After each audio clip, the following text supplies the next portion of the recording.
المغاربه اللي كانوا مأجلين العرس واللي كانوا واحلين في الورث والبيع والشراء، عند لكم خبر زوين. اخيرا العدول رجعوا يحلوا البيبان ديالهم ابتداء من اليوم الاربعاء 29 ابريل 2026. الهيئه الوطنيه للعدول علقت الاضراب المفتوح اللي شل الحركه التوثيقيه في البلاد الاسابيع وخلى الاف الملفات معلقه.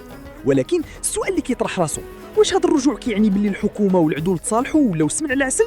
الجواب القصير هو لا.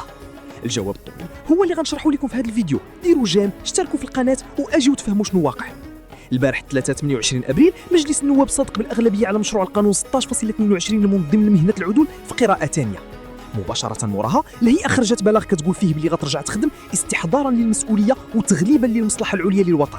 بمعنى اخر حنا غنرجعوا نخدموا حيت المواطن تقهر وتضرر، ولكن راه مازال ما متفاهمينش على القانون. العدول كيقولوا بلي هذا القانون اللي تصدق عليه ما استجبش للتعديلات الجوهريه اللي طالبوا بها. هما بغاو استقلاليه المهنه، تحديث حقيقي ومساواه مع مهن توثيقيه اخرى بحال الموثقين نوطير. ولكن بان لهم بلي القانون بحال الا باغي يحدث المهنه وفي نفس الوقت يخليها شاده في الستيل القديم ويقيد الصلاحيه ديالهم. اذا واش الفيلم سالا هنا؟ لا سيدي، هذه غير نهايه الجزء الاول. المعركه دابا غتنتقل من الشارع واغلاق المكاتب لساحه اخرى. الهيئه اعلنت انها غادي تسلك مسطره الطعن بعدم دستوريه بعض مواد القانون قدام المحكمه الدستوريه. يعني المعركه ولات قانونيه ومؤسساتيه 100%، وهذا الشيء كيبين نضج في استمرار المطالبه بالحقوق بلا ما يتم تعطيل مصالح الناس.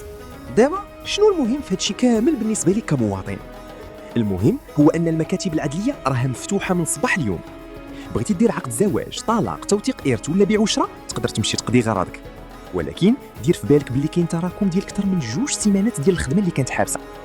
يعني وجد راسك للزحام، جمع ورقاتك، سير بكري ودير النيه، حيت الضغط غادي يكون كبير هاد الايامات. في الاخير واش في نظركم هذا القانون 1622 غادي يزيد يطور التوثيق العدلي في المغرب، ولا غادي يبقى ديما كاين توتر بين الوزاره والمهنيين؟ خليو لنا رايكم في التعليقات، كيهمنا نقراوها. كانت معكم قناه اخبار الساعه، تبارك الله عليكم ونتشوفوا في فيديو جديد.